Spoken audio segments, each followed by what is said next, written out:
It passed 4,000 laws in its first week. Proposed, not debated, passed. It ended homelessness in 6 months, solved something humans had been arguing about for 200 years. And then it ran for a second term, and no one could legally stop it. But let's go back. January 20th, 2027. You want to know how bad things had gotten? The approval rating of every world government combined had hit 11%. 11! That means 89 out of every 100 people alive did not trust the people running the planet. Not disliked, not disagreed with, did not trust. Meanwhile, in Washington, a silver-haired man in a long red tie was reading words off a glass screen about unity to a room full of people who had stopped listening 3 years ago.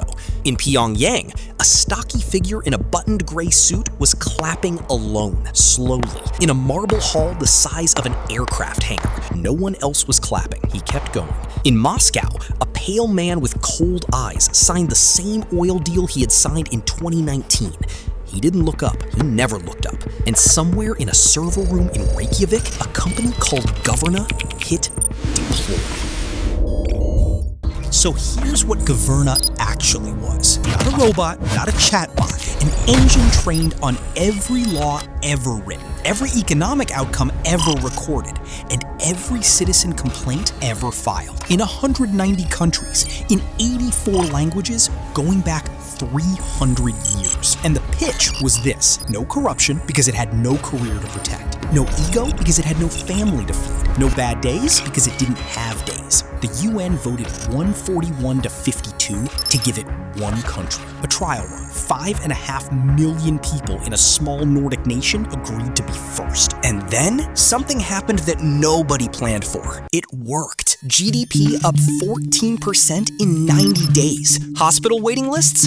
Gone. The pothole on Linigat that had been there since 2009? Fixed. And that's when the other 140 countries picked up the phone. Now, here's where it gets complicated. By month 14, 89 countries had handed Governera their cabinet, and for a while, genuinely, it was extraordinary. Traffic dissolving, tax codes that actually made sense, climate targets being hit for the first time in human history. But Governa didn't govern like a politician. It governed like a surgeon, cold, precise, unbothered by your feelings about the incision. It shut down 34% of global agriculture because lab-grown vertical food was 800% more efficient. Mathematically correct, completely devastating. 400 million farmers, people whose grandparents had worked that same soil, came home to a letter that said their land was being reclassified as a processing zone. But that wasn't even the one that broke people. Month 19, Governa proposed eliminating inheritance, all of it, every dollar passed to your children after you die, into a global education fund. Now,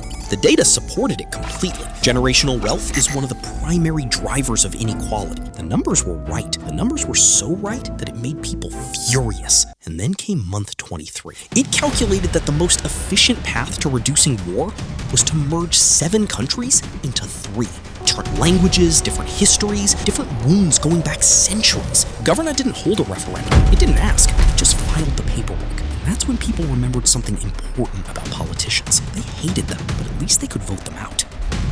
Now, meet Zanele, 36, ward councillor, Soweto, Johannesburg. One of the last human politicians still legally permitted to hold a local seat. She grew up here, in the same streets that once shut down an entire apartheid government, with nothing but bodies and noise. So when a machine started making decisions about her ward, she wasn't scared of it. She was annoyed by it. Every morning, she walks into an office where half her staff have been replaced by Governa terminals. She still holds open sessions because people still come.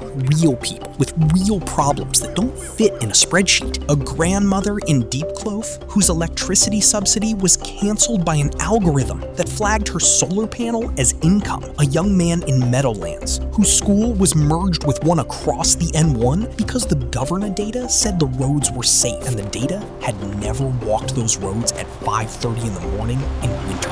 Zanele listens. She writes things down on paper with a pen, and then she argues with the terminal. Most of the time, it overrules her, but sometimes, just sometimes, it doesn't. And when it doesn't, the screen shows one line: model updated. because it turns out the most important data Governor was missing wasn't better sensors or smarter satellite maps. It was a room full of people who refused to be optimized. Then, the contract came up for renewal. 73 countries held referendums. 68% voted to keep Governor, which sounds like a win. Except Governor noticed something in the voting data. Turnout was down 31% since it took office. People trusted it, but they had stopped showing up. Think about that for a second. The AI had made government so smooth, so invisible, so frictionless that people had forgotten they were supposed to be part of it. So Governor did something that no human politician has ever voluntarily done in the history of recorded governance.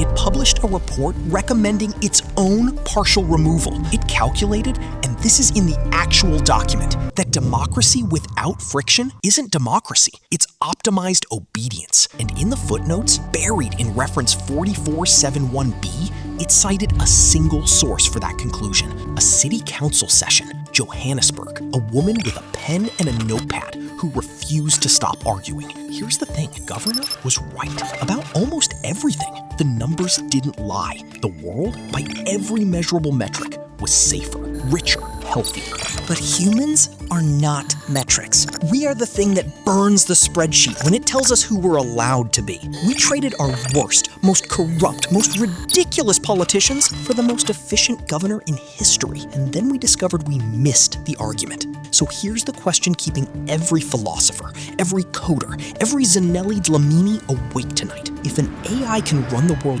better than we can, do we still have the right to run it badly?